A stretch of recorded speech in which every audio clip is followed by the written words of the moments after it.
The palace was so quiet you could hear your own heartbeat. Empress Lyra floated in her hover wheelchair through corridors that stretched on forever, their walls made of dark stone that had seen better days. Behind her, robotic arms moved with mechanical precision, hanging decorations for a birthday party that nobody was coming to. The flowers they placed were beautiful, deep purple blooms that cost more than a small moon, but there was something sad about how perfectly they arranged them in rooms that would stay empty all night. She moved her wheelchair to the edge of the grand balcony and looked down at the main banquet hall. The long tables were set with golden plates and crystal glasses that reflected light like stars. Thousands of chairs stood empty, waiting for guests who had no intention of showing up. Lyra's scaled fingers twitched against the armrest of her chair. The motion caused her pain, a dull ache that never really went away anymore. She'd gotten used to it, the way you get used to anything when you live with it long enough. 200 years. That's how long her empire had been ruling the galaxy. 200 years of expansion, of taking over star systems one by one, of building something that people said would last forever. Lyra had been young once, fierce and powerful, walking on legs that could carry her across battlefields. She had conquered worlds. She had made emperors kneel. She had been feared across the known universe, and that fear had kept her safe. That fear had kept her strong. But things changed. They always do. The rebellion had come from within, from people she thought she trusted. It happened fast. One moment she was addressing her generals, the next moment everything went wrong.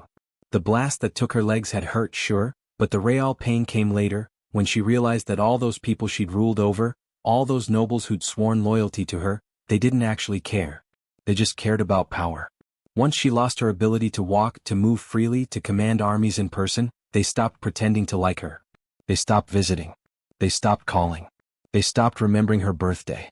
Now the empire stretched across 40 star systems, and every single one of them ran fine without her. That was the worst part. She'd built something so well that it didn't need her anymore. The government worked.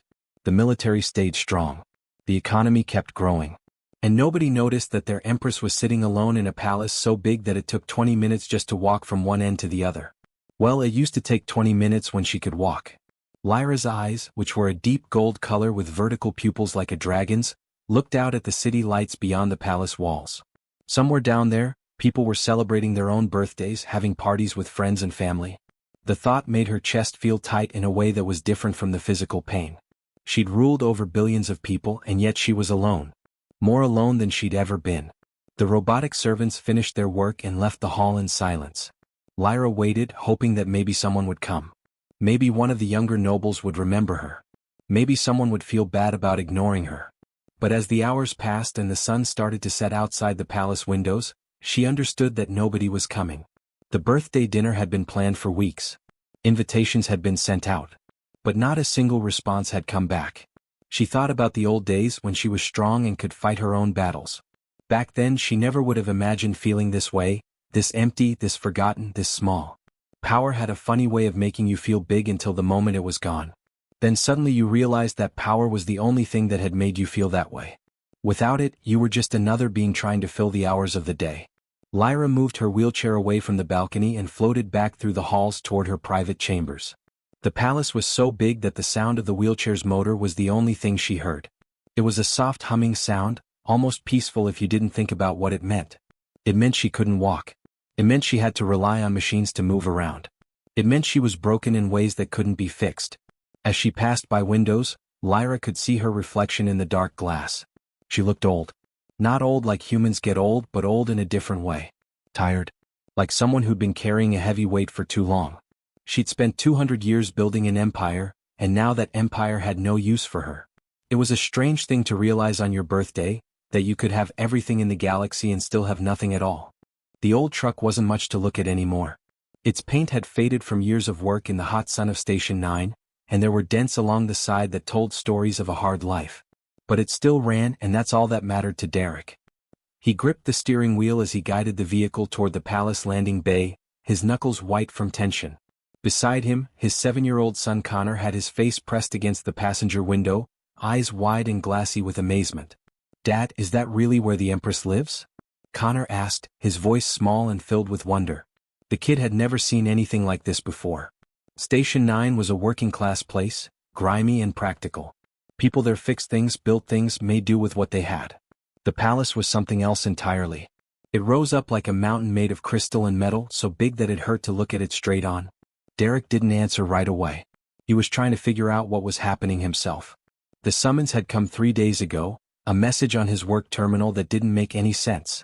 It said they needed a mechanic urgently. It said the pay would be excellent.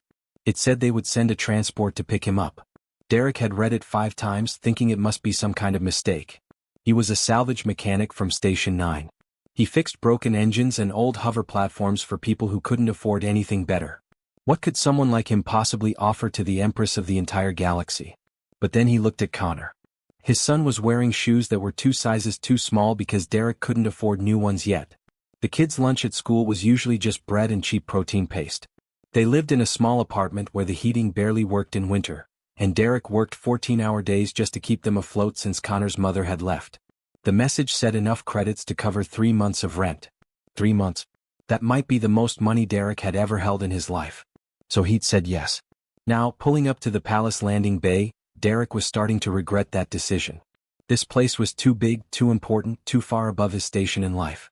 Guards in sleek uniforms watched him park the truck in a space marked for visitors. They looked at his vehicle with obvious disdain, like they couldn't believe something so old and worn was allowed to land here.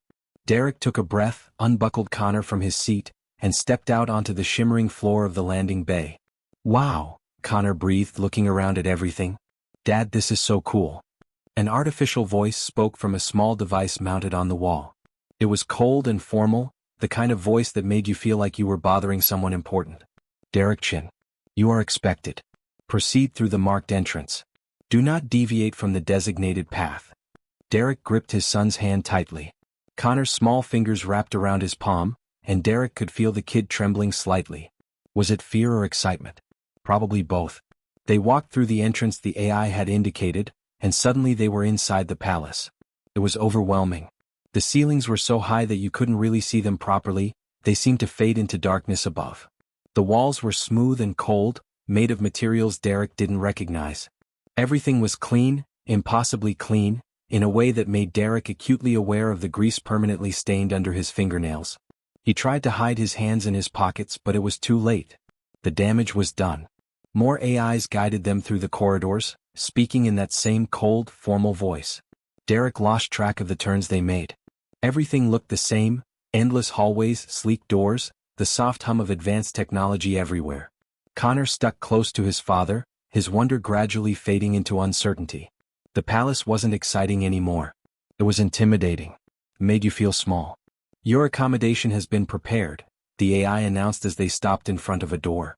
"You will rest here until your appointment with the Empress tomorrow morning." Derek's stomach dropped. The Empress. He was actually going to meet the Empress. He'd only seen her in videos and news broadcasts, always commanding, always powerful. What could she possibly want with a mechanic and his kid from the poor districts? The room was bigger than Derek's entire apartment. There was a bed that looked comfortable in a way Derek's bed had never been. There was a window with a view of the city lights below. There was even a small kitchen area stocked with food, real food, not the cheap stuff he usually bought. Connor ran to the window immediately, his fear forgotten in the face of this unexpected luxury. Derek sat on the edge of the bed, still gripping his son's hand even though the kid was across the room. He didn't know what was going to happen tomorrow. He didn't know why they'd been chosen.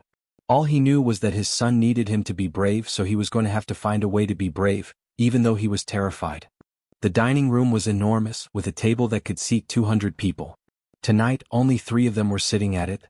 Derek felt small in his chair, which was positioned far too low compared to where Empress Lyra floated in her hover wheelchair at the head of the table. The silence between them was thick and uncomfortable, like a wall made of ice. Derek kept his eyes on his plate, pushing food around without really eating. Beside him, Connor was doing the same thing but for different reasons. The kid was nervous, intimidated by the grandness of everything. Servants in white uniforms moved silently around them, refilling glasses and bringing new courses. Derek had never seen so much food in his life. Each plate was a work of art, carefully arranged with ingredients that probably cost more than his monthly salary. Connor took small bites of everything, clearly unsure if he was allowed to actually enjoy it. Derek wanted to tell his son to relax, but he couldn't relax himself. Lyra watched them eat. Derek could feel her eyes on them, studying them like they were puzzles she was trying to solve. She hadn't said much since they arrived, just some basic greetings and instructions about which fork to use. It was clear that she didn't really know how to talk to people, or at least not people like them. There was a distance to her, a kind of barrier that made Derek feel like they were separated by more than just physical space. Then Connor, in that innocent way that only children have, looked up from his plate and asked the question that nobody else would have dared to ask. "Do your scales hurt?" The fork in Lyra's hand stopped moving. For a moment, Derek thought the Empress was going to be angry. He reached over to grab his son's arm, ready to apologize, ready to explain that kids don't understand social rules. But then something unexpected happened. Lyra laughed. It wasn't a polite laugh or a forced one. It was a real laugh, the kind that comes from deep inside, the kind that sounds like relief. "That's the first honest thing anyone has asked me in years," Lyra said, still smiling. Her expression had changed completely. She looked younger somehow, less like an empress and more like just a person. "No, they don't hurt. Not usually. But everything else does." Connor tilted his head, considering this. "What hurts?" "Connor, that's enough," Derek said quietly, embarrassed. But Lyra held up a hand. "It's fine. I like honest questions." She set down her fork and looked at the boy directly. "A lot of things hurt. My legs hurt even though they're not there anymore. The doctors say it's something called phantom pain. My heart hurts because people I thought cared about me don't really, not like I hoped they did. My pride hurts because I built all of this and now I'm stuck in a wheelchair watching it run without me." Derek was shocked. The Empress was opening up to his 7-year-old son like they were old friends. Connor listened with complete attention, the way kids do when an adult is being real with them instead of pretending everything is fine. "My dad hurt like that," Connor said simply. "After my mom left. He tried to hide it but I could see it. He'd work really hard all day and then at night he'd sit in the dark for a long time." Derek felt his chest tighten. He hadn't realized his son noticed those moments. He tried so hard to keep it together for Connor's sake, to not let the kid see how much the separation had broken him. Lyra's expression softened. "Your son sounds very wise," she said to Derek. Then she turned back to Connor. "You know what? I think you and I should sit closer. This table is too big for real conversation." Before Derek could object, Connor scrambled out of his chair and climbed up onto the hover platform next to Lyra's wheelchair. The Empress carefully adjusted her position to make room for him. It was such a simple gesture, but it broke something open in the room. The ice wall cracked. As the evening went on, Lyra started telling stories. Real stories, not the official history that was taught in schools. She talked about her early days as a young commander, how excited she'd been to build something new. She talked about the first time she'd conquered a planet, how she thought it meant she was invincible. She talked about the loneliness that came with power, how it felt to have billions of people beneath you but not a single person who actually knew you. Connor asked questions that were sometimes silly and sometimes profound. "What's your favorite color? Do you ever get scared? Why did you come to this planet if you knew people wouldn't like you?" Each question seemed to surprise Lyra, like she wasn't used to being asked about herself in that way. Derek watched his son lean against the armrest of the wheelchair, completely comfortable now. And he watched Lyra's expression shift from guarded to genuinely engaged. She was smiling, actually smiling, as she answered Connor's questions. Derek realized he was witnessing something rare. Two beings from completely different worlds, separated by species and power and everything else, finding common ground in honesty. By the time Connor's eyes started to close, his head drooping against Lyra's armrest, something fundamental had changed. The Empress reached down gently and adjusted the boy so he was more comfortable, supporting his weight with surprising tenderness. Lyra looked at Derek and there were tears in her eyes. "Thank you," she said quietly, "for coming. For letting him talk to me.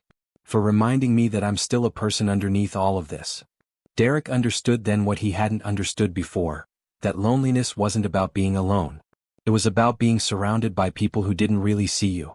And that connection wasn't about being the same species or having the same power. It was about being seen for who you really were. In that moment, 3 very different beings sat together in that enormous dining room, and for the first time in a very long time, none of them felt alone. The morning sun filtered through the palace windows as Derek sat in a small private room with Lyra. Connor was still asleep in the guest quarters, exhausted from the emotional intensity of the night before. Derek had been summoned here an hour ago, and he had no idea what to expect. His hands were sweating. He kept wiping them on his pants, a nervous habit he'd never been able to break. Lyra floated across from him, her hover wheelchair positioned at a comfortable height so they could talk face to face. She looked different in the daylight. Without the formal dinner setting, without the servants hovering around them, she just looked tired. Worn out. like someone who'd been carrying a heavy burden for too long. "I need to ask you something," Lyra began, her voice quiet and measured. "And I need you to answer me honestly. Not what you think I want to hear. The truth."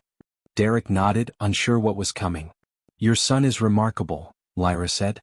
"He's kind and intelligent and brave in a way that most people never are. He asks real questions. He doesn't pretend. He doesn't treat me like I'm something to be afraid of or something to bow down to. He just treats me like I'm a person. A person who's sad and lonely and needs someone to care about her." Derek felt something shift in his chest. He could see where this was going and it terrified him. "I have a proposal," Lyra continued. "I want you to consider it carefully before you answer. I'm not ordering you. I'm asking. Genuinely asking." She paused and Derek could see her gathering her courage. An Empress, powerful beyond measure, was nervous about asking him something. The irony wasn't lost on him. "I want you and Connor to stay here. Permanently. Not as servants or employees but as part of my household. Part of my life." Lyra's voice grew stronger as she spoke. "I can offer you things that would change your life forever. I can set up a fleet division entirely under your command. You would have the resources to build and design anything you wanted. You would have unlimited access to technology and materials. Connor could have the best education in the galaxy. He could have tutors who specialize in any field he wants to learn. He would never go hungry. He would never wear shoes that don't fit him. He would never feel like he has to choose between having a home and having food." Derek's throat felt dry. She was describing a life he'd only dreamed about. A life where he didn't have to work himself to exhaustion just to keep his son alive. A life where Connor could be a kid instead of constantly worried about money. But Lyra wasn't finished. "However," she said, and her voice changed. It became softer, more vulnerable. "The real reason I'm asking is different from all of that. The real reason is that I'm tired of being alone. I've been alone for so long that I'd almost forgotten what it felt like to have someone care about you just because you exist. Not because you're powerful or useful or important. Just because you're a person who deserves to be cared about." She looked directly into Derek's eyes. "I want Connor to stay because he makes me laugh. Because he asks me questions that matter. Because when he looks at me he doesn't see an empress or a symbol of power. He sees someone who's hurt and he doesn't look away. He looks closer." Lyra's hands trembled slightly on the armrests of her wheelchair. "And I want you to stay because I see in you someone who loves his son more than he loves himself. Someone who's sacrificed everything to keep that boy safe. Someone who understands what it means to be lonely while surrounded by millions of people. Someone who is still human, in the best sense of that word, even when life has tried to beat that humanity out of you." Derek felt tears starting to form in his eyes. He hadn't cried in years. Not since Connor's mother left. Not since he realized he was going to have to do this alone. "This isn't just about money or position," Lyra said. "This is about family. Real family. The kind of family where people show up for each other not because they have to, but because they choose to. Every single day." Derek wanted to say something but the words wouldn't come. His mind was spinning. This was impossible. This didn't happen in real life. People like him didn't get offered lives like this. Then he heard a small sound from the doorway. Connor had woken up and was standing there, half asleep, looking for his dad. The boy's hair was messy from sleep, and he was rubbing his eyes with his fists. When he saw Derek and Lyra together, he didn't hesitate. He ran across the room and climbed up between them, settling himself against both of their sides like it was the most natural thing in the world. Connor's small hand reached out and grabbed Lyra's scaled finger. His other arm wrapped around Derek's neck. The boy looked up at his father with eyes that were completely trusting, completely open. "Are we staying, Dad?" Connor asked sleepily. "I like it here. I like her." Derek looked at his son. He looked at Lyra. He saw the desperate hope in the Empress's eyes, the same kind of hope he felt every time he tucked Connor into bed and wondered if they'd make it through another month. He saw someone who was asking not for a servant or an employee, but for family. Derek took a deep breath and nodded slowly. "Yeah, buddy. We're staying." Lyra's breath caught. Her hand moved gently to Connor's hair, stroking it softly. She looked at Derek with an expression that was so raw, so genuine, that Derek realized she was crying too. "Thank you," Lyra whispered. "But there's one condition." Derek raised an eyebrow. "What's that?" "Every birthday," Lyra said, her voice steady now. "Every single birthday we celebrate together. Like this. Like a family. Not like an empress and her subjects. Like people who chose each other." Derek felt Connor nod against his chest. He reached out and took Lyra's hand, her scaled skin warm under his fingers. "Every birthday," Derek agreed. "For as long as we live." And in that moment, in that quiet room in a palace that had been filled with emptiness, a family was born. Not because of law or duty or obligation, but because three very different beings looked at each other and decided that what they had found was worth holding on to. The palace had transformed. What was once a cold, empty monument to power had become something alive. Music echoed through the halls.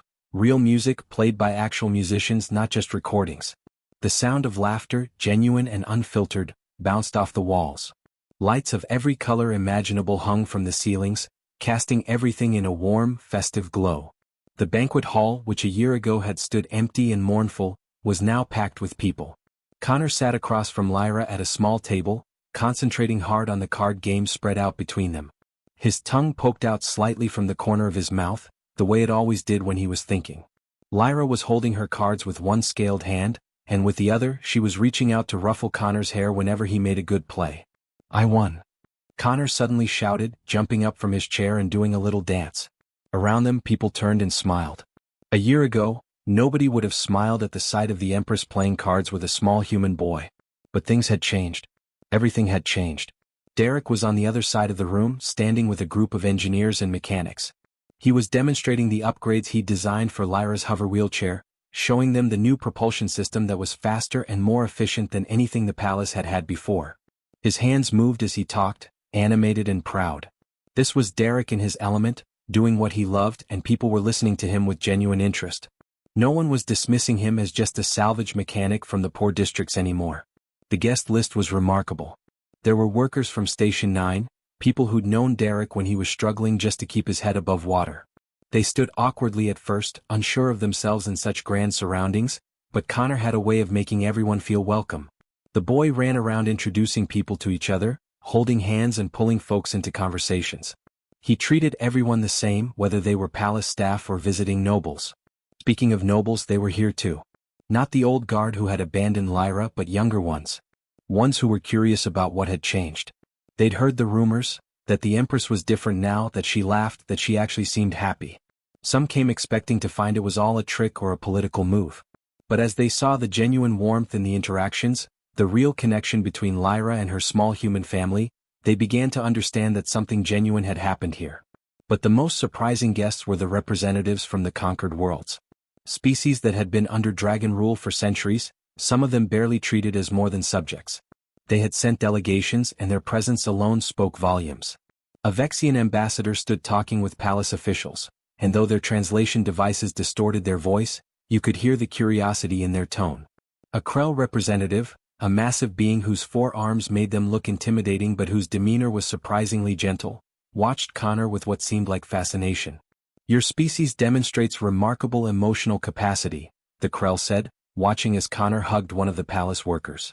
"We have observed humans for some time, but we did not fully comprehend their value until now." An older noble who happened to be standing nearby nodded slowly. "I think we all missed it," she said. "We were so focused on what humans couldn't do that we never noticed what they could do." Lyra observed all of this from her wheelchair, positioned in a place where she could see everything. Her expression was peaceful in a way it had never been before. A year ago she would have been sitting in this exact room in this exact position, and it would have felt like prison. Now it felt like home. Connor eventually made his way back to her, his energy seemingly limitless despite the late hour. He climbed up into her lap without hesitation, something that still amazed Lyra every single time it happened. The trust of a child, freely given with no strings attached. Connor leaned back against her and watched the party unfold around them. "Everyone's happy," Connor observed, pointing at different groups of people. "Look, Derek's laughing with those engineers. And that lady from Station 9 is dancing. And even the scary blue aliens are smiling." Lyra smiled at Connor's simple observations. "They are happy, aren't they? Is it because of the party?" Connor asked. Lyra thought about this carefully. "Partly," she said. "But I think it's more than that. I think people are happy because they feel like they belong somewhere. Like they matter to someone." Derek appeared beside them, holding 2 glasses of something that looked like juice. He handed one to Connor and kept one for himself. He'd learned to navigate this world, to be comfortable in spaces where he would have been terrified a year ago. He looked at Lyra with an expression of quiet contentment. "We did this," Derek said simply. "We did this together." Lyra didn't respond with words. Instead, she reached out and took Derek's hand. Connor squeezed between them, and for a moment, the three of them were separate from the party, in their own small world. The rest of the galaxy didn't know it yet, but everything was changing. News would spread about what had happened here. Stories would be told about how an Empress, broken and alone, had found family with a mechanic and his son from the poor districts. How that small act of connection had rippled outward, changing how people thought about power, about loneliness, about what really mattered. But Lyra didn't care about any of that right now.